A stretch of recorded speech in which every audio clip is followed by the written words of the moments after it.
இன்னைக்கு டிஃபனுக்கு பொங்கல் சோறு தாங்க பண்ணியிருக்கேன். இப்போ நல்லா வெந்துடுச்சு பாருங்கள். பச்சை அரிசி தாங்க போட்டிருக்கேன். நல்லா வெந்துடுச்சு. இப்போ இதில் தேங்காய் துருவி வச்சுட்டு ஆட் பண்ணிக்கலாங்க.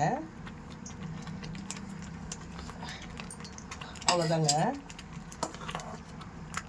சூப்பராக இருக்குங்க. இந்த மாதிரி செஞ்சு சாப்பிடுங்க.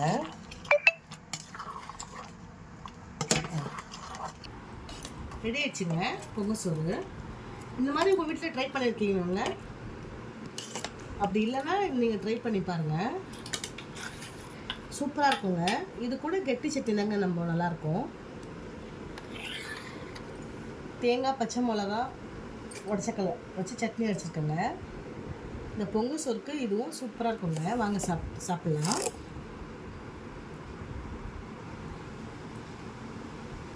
சூப்பராக இருக்குங்க.